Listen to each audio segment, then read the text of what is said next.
他告诉人们一条真理：防民之口，甚于防川。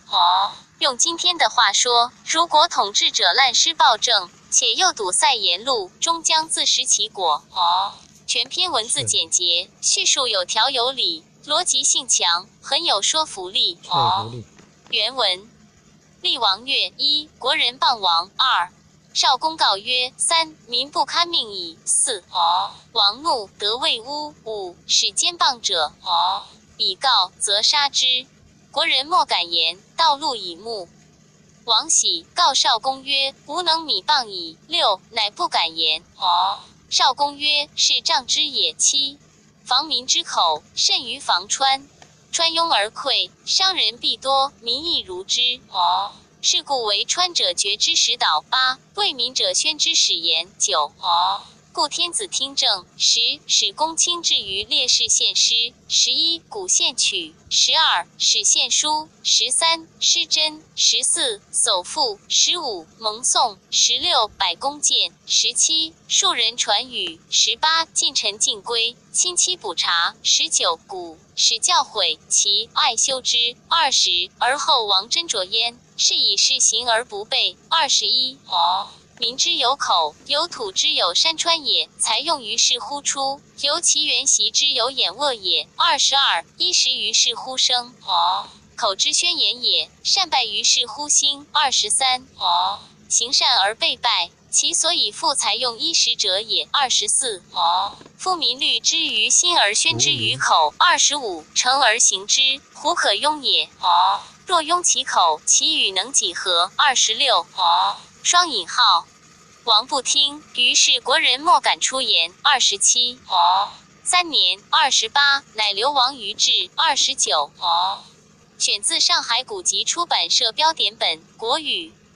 译文：周厉王残暴无道，老百姓纷纷责骂他。少穆公对厉王说：老百姓已不堪忍受暴虐的政令啦。厉王听了勃然大怒，找到一个魏国的巫者，派他暗中监视赶与指责自己的人，一经巫者告密，就横加杀戮。于是人们都不敢随便说话，在路上相遇，也只能以眼神表达内心的愤恨。周厉王颇为得意，告诉少公说：我能制止毁谤啦，老百姓再也不敢吭声了。少公回答说：你这样做只能堵住人们的嘴，可是防范老百姓的嘴，比防备河水泛滥更不易。河道因堵塞而造成决口，就会伤害很多人。倘使堵住老百姓的口，后果也将如此。因而治水者只能排除拥塞而加以疏通，治民者只能善于开导而让人说话。所以君王处理政事，让三公九卿以至各级官吏进献奉御诗，乐诗进献民间乐曲，史官进献有借鉴意义的史籍，少诗诵读真言，无谋字的盲人吟咏诗篇，有谋字的盲人诵读奉谏之言。掌管营建事务的百工纷纷进谏，平民则将自己的意见转达给君王，进士之臣尽规劝之责，君王的内亲外戚都能补其过失，察其是非。乐师和史官以歌曲，史籍加以谆谆教导，年长的师傅再进一步修饰整理，然后由君王斟酌取舍，付之实施。这样，国家的政事得以实行而不背离。老百姓有口，就像大地有高山河流一样，社会的物资财富全靠它出产，又像高原和低地都有平坦肥沃的良田一样，人类的衣食物品全靠它产生。人们用嘴巴发表议论，政事的成败得失就能表露出来。人们以为好的就尽力实行，以为失误的就设法预防，这样社会的衣食财富就会日益丰富，不断增加。人们心中所想通过嘴巴表达出来，朝廷以为行得通的就照着实行，怎么可以堵呢？如果硬是堵住老百姓的嘴，那又能堵多久呢？双引号，周厉王不听，于是老百姓再也不敢公开发表言论指斥他。过了3年，人们终于把这个暴君放逐到置地去了。高章彩注释：一、厉王，周夷王之子，名胡，在位37年，前878前842。二、国人，居住在国都里的人，这里指平民百姓。三、少公，名虎，周王朝卿士，是穆公。少，依作诏。四、命，指周厉王苛虐的政令。五、魏巫，魏国的巫者，巫，以装神弄鬼为职业的人。六、米，消除。七、障，堵塞。八、为川者，治水的人。九、宣，疏导。十、天子，古代帝王的称谓。11、公卿，指执政大臣。古代有三公九卿之称。尚书州官、吏太师、太傅、太保兹为三公。九卿指少师、少傅、少保、种宰、司徒、宗伯、司马、司寇、司空。列士，古代官员有上士、中士、下士之分，统称列士。位在大夫之下。诗，只有奉献意义的诗篇。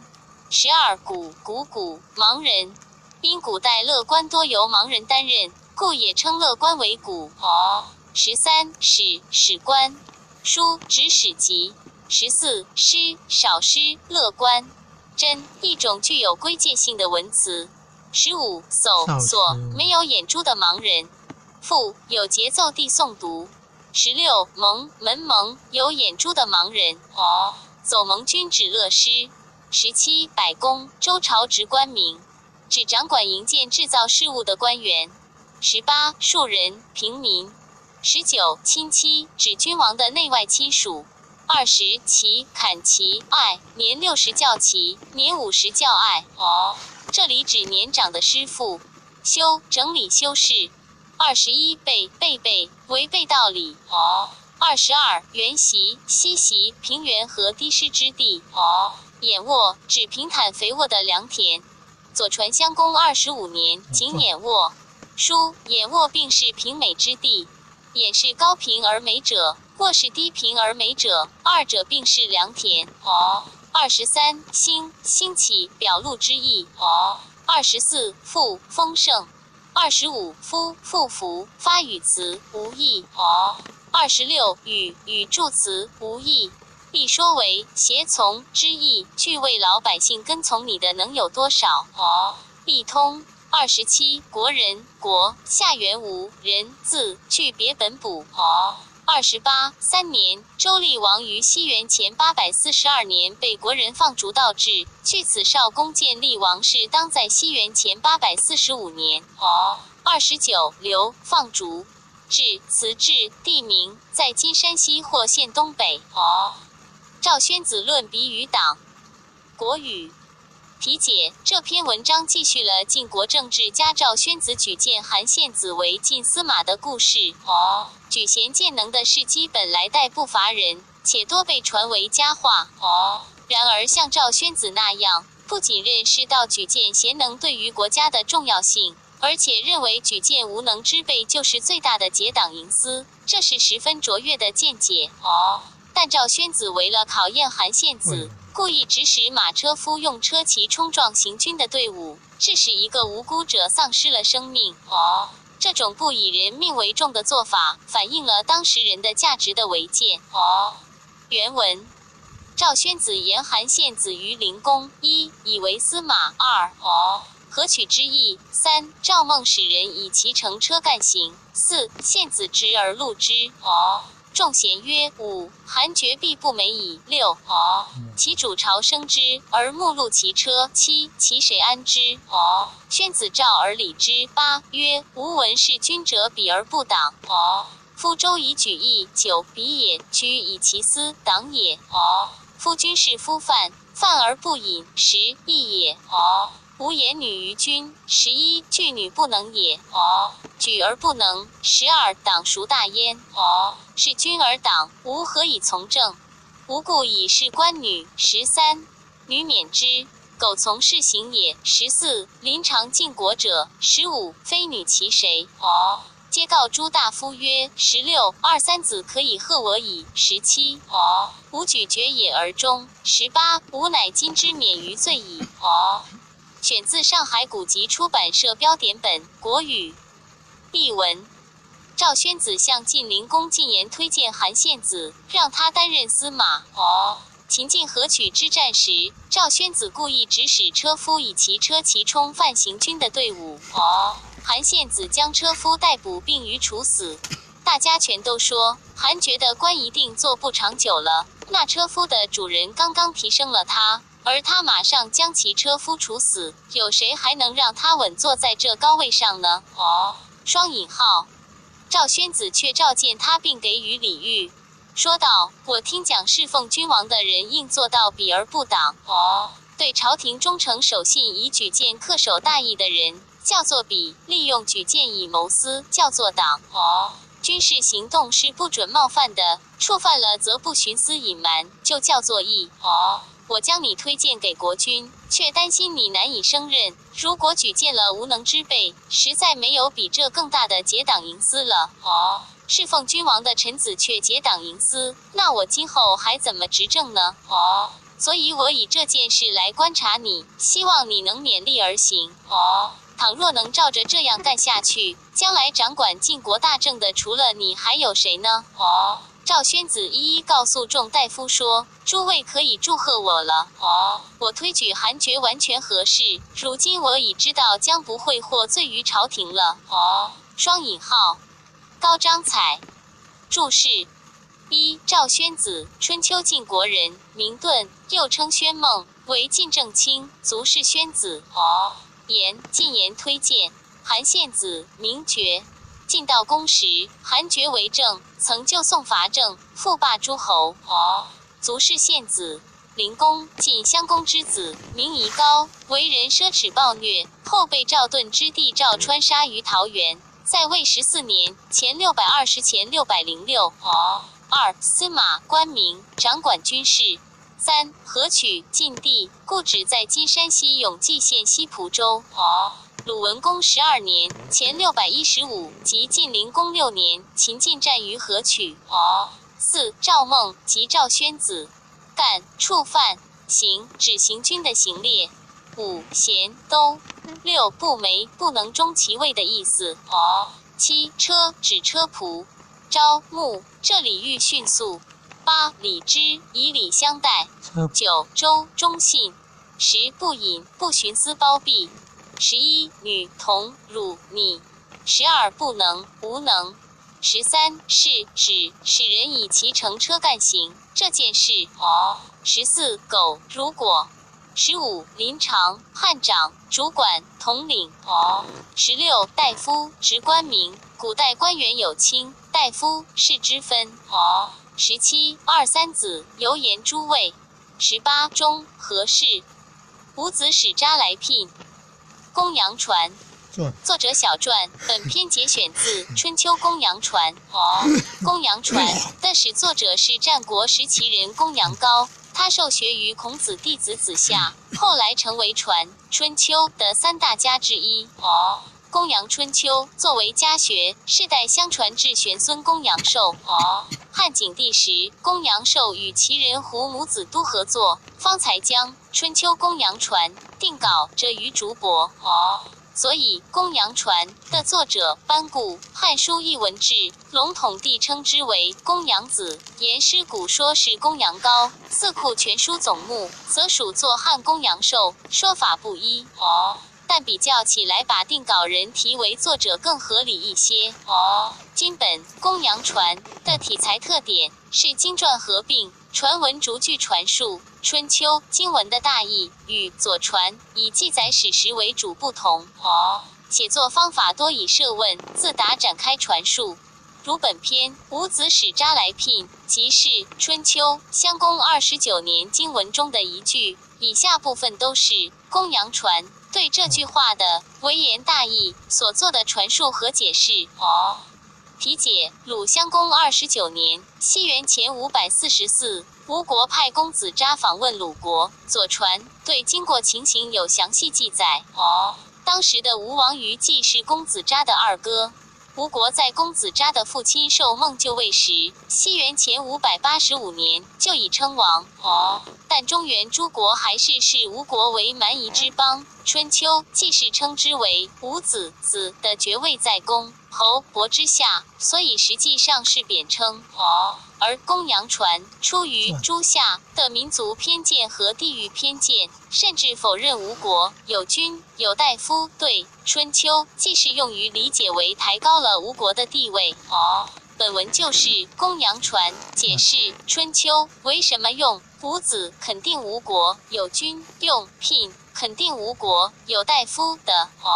全文层层设问，步步深入，以事实说明公子扎的贤人深明大义，使吴国在诸夏心目中的地位得到了提高。原文：伍子使扎来聘。双引号。吴君，吴大夫，此何以有君有大夫？贤继子也。何贤乎继子？让国也。其让国奈何？列也。于继也。姨妹也。与继子同母者4。继子弱而才，兄弟皆爱之，同欲立之以为君。列曰：今若是，则尔与继子国。继子犹不受也。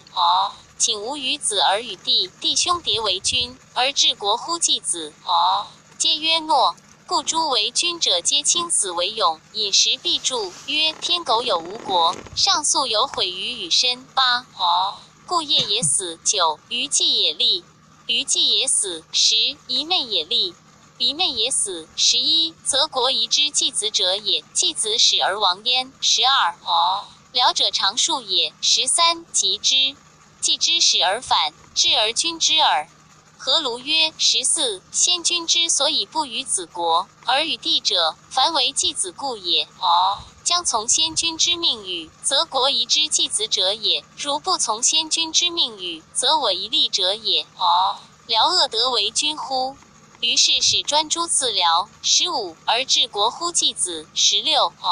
继子不受，曰：尔杀吾君。不受尔国，是无与尔为篡也。尔杀吾兄，不又杀尔，是父子兄弟相杀，终身无疑也。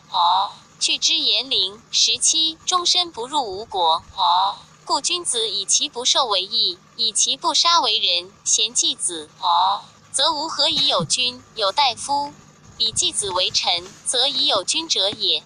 扎者何？无继子之名也。春秋贤者不明。此何以明？许夷狄者，不义而足也。继子者，所贤也，何为不足乎继子？许人臣者必使臣，许人子者必使子也。选自13经注书本春秋公羊传。春秋记载，伍子派扎来鲁国访问。双引号。译文：吴国本无所谓国君，无所谓大夫，这则记载为什么承认他有国君有大夫呢？为了表明继子的贤啊。继子贤在哪里呢？辞让国君的位置啊。他辞让君位是怎么一回事呢？于继、姨妹跟继子是一母所生的4兄弟。继子年幼而有才干，兄长们都爱他，一起想立他做国君。叶说，现在如果就这样仓促地把君位给他，继子还是不接受的。我愿不传位给儿子，而传位给弟弟，由弟弟依次接替哥哥做国君，最后把君位传给继子。于继、姨妹都说行，所以几个哥哥在位时都勇敢不怕死，每次就餐必定祈祷，说上天如果让吴国存在下去，就保佑我们早点遭难吧。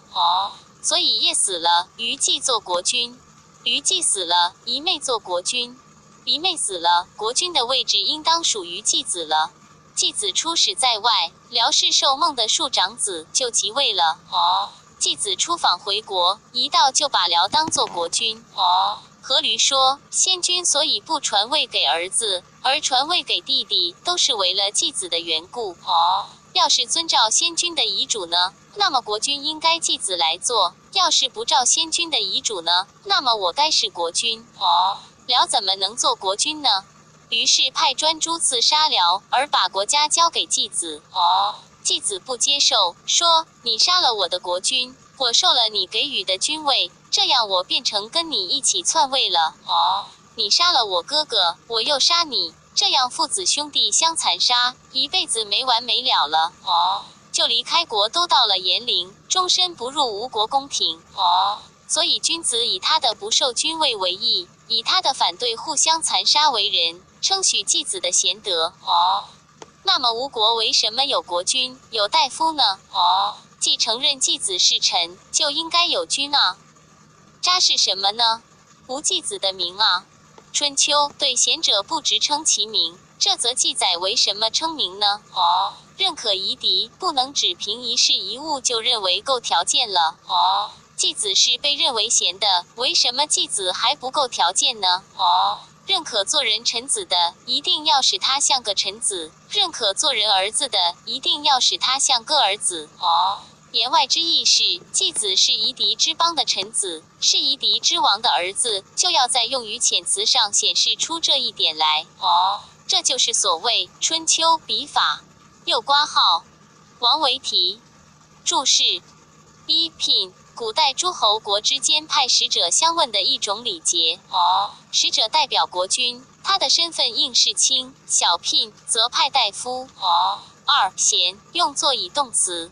继子公子渣是吴王寿梦的小儿子，古以伯仲叔季排行，因此以继子为字。史记称他季渣。三让国辞让国君之位。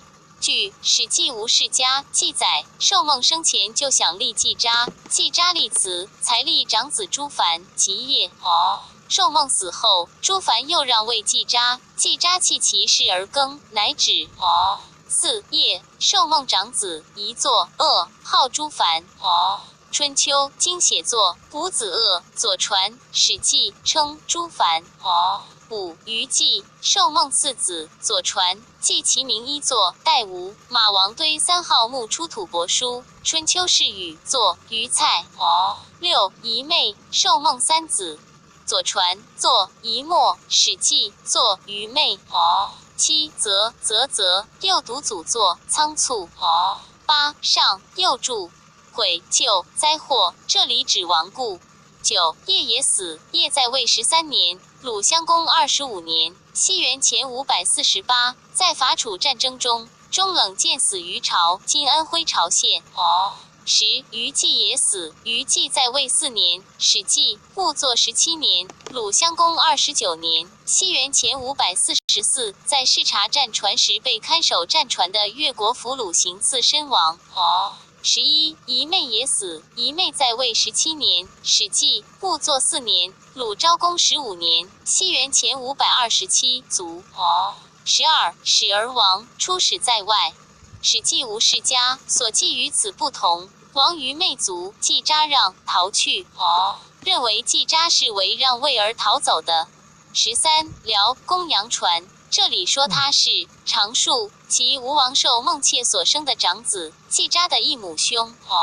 史记吴世家则说他是王于妹之子，以公杨传为是。14何卢 L 驴公子光即吴王位后的号，史记说他是朱凡之子，世本说他是夷妹之子。15专诸古了须为公子光找到的勇士，吴王辽13年4月丙子，公子光请王辽喝酒，使专诸藏匕首于置鱼之中，进食时取出匕首刺王辽胸而杀之。16治国乎季子，把王位给季渣。史记吴世家为何卢刺杀王辽后即成吴王位，不让国于季渣之意。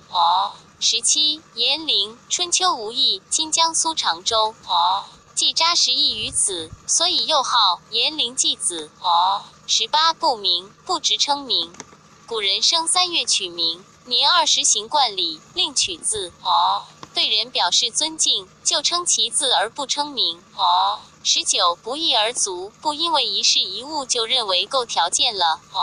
与今义不同。于诗晋师灭夏阳。谷梁传，作者小传，本篇节选自《春秋谷梁传》。谷梁传是《春秋》3传之一，它的作者《汉书艺文志》班固自注属为鲁人谷梁子。唐杨世勋说他名处，字元始，艺名赤，言师古说他名喜。另外还有名家、名熟、名真的各种说法。青阮元以为当作熟。谷梁子和公羊高都受学于子夏、谷梁传和公羊传，题材特点也相似。原来经传是分别成书的经本，谷梁传、经传合并，传文逐句传述经文大意。如本篇第一句于师晋师灭夏阳，是春秋经文中的一句，后面部分是谷梁传的传文。字库全书总目以为谷梁传与公羊传一样，也是谷梁子出传，经术是才由后学著作成书的。也许谷梁子其名这么多集与此有关。晋范宁平春秋三传的各自特色说，左是燕而赋，其诗也污，只多叙鬼神之事。谷梁轻而婉，其诗也短。公羊辩而才，其诗也俗。轻而婉就是清通而含蓄。题解：鲁僖公2年，西元前658，晋献公准备伐国。于国地处晋国之间，若绕道则受阻于中条山。献公听从荀袭之计，以众礼会于君，借道伐国。虞国都是小国，于贤臣公之奇看出晋国居心不良，有各个急迫，一箭双雕的用意，劝谏于君不要上当。于君不但不听，而且自告奋勇，愿出兵开路打头阵，帮助晋国攻下了国邑夏阳。这以后的事，谷梁传所述与左传有点不同。谷梁传以为晋国当年就灭了国，5年以后又灭虞。左传则以为晋拿下夏阳，及夏阳以后仅作为据点，未及灭国。3年以后，晋师再次驾到虞国，挥军南下，灭了国，还师途中把虞国也灭了。虞军终于做了俘虏。谷梁传用简练的语言述评了这一历史事件，深刻地说明了唇亡齿寒的道理。原文：虞师晋师灭夏阳，双引号，非国而曰灭，众夏阳也。虞吾师，其曰师，何也？彼其先进，不可以不言师也。其先进何也？为主乎灭夏阳也。夏阳者，虞国之塞邑也。灭夏阳而虞国举矣。虞之为主乎灭夏阳何也？晋献公欲伐国。荀袭曰：君何不以驱产之诚？5垂棘之弊。6而借道乎虞也。公曰：此晋国之宝也。如受无弊而不借无道，则如之何？荀袭曰：此小国之所以是大国也。彼不借无道，必不敢受无弊。如受无弊而借无道，则是我取之中府。7而葬之外府，取之中厩，而置之外厩也。公曰：公知其存焉。8必不实也。荀袭曰：公知其之为人也，达心而诺，又少长于君。达心则其言略，诺则不能强谏，少长于君，则君轻之。且夫完好在耳目之前，而患在一国之后，此中之以上乃能虑之。臣料于君中之以下也。公遂借道而伐国。公知其谏曰：晋国之使者，其辞卑而必重，必不便于虞。虞公弗听，遂受其弊而借之道。公知其右谏曰：语曰：上句点唇亡齿寒。其思之谓语。窃其妻，子以奔曹。9献公亡国，5年而后举虞。荀袭牵马操臂而前曰：臂则由是也，而马齿加长矣。10双引号，选自《13经注书本春秋谷梁传》。春秋记载虞师晋师灭夏阳。双引号，译文：不是国都而说灭，是看重夏阳。虞国的军队不足一个师，春秋说是师，为什么呢？因为虞国写在晋国之前，不可以不说师。他写在晋国之前是为什么呢？灭夏阳是他为主的，夏阳是虞国交界楚国的一个要塞。夏阳一失，虞国2国都可占领了。虞国为什么要为主灭夏阳呢？晋献公想要讨伐国，荀袭说：君主为什么不用北区出产的马，垂棘出产的币，向虞国借路呢？献公说：这是晋的国宝，如果受了我的礼物而不借路给我，那又拿它怎么办？荀息说，这些东西是小国用来服侍大国的。他不借路给我们，一定不敢接受我们的礼物。如受了我们的礼而借路给我们，那就是我们从里面的库藏里拿出来，而藏在外面的库藏里；从里面的马房里拿出来，而放在外面的马房里。献公说，公知其在，一定不让的。荀息说，公知其的为人，心里明白，可是怯懦，又比于君大不了几岁。心里明白，话就说得简短，怯懦就不能拼命见阻，比于君大不了几岁，于君就不尊重他。再加上珍万心爱的东西就在耳目之前，而灾祸在一个国家之后，这一点要有中等智力以上的人才能考虑到。臣料想于君是中等智力以下的人。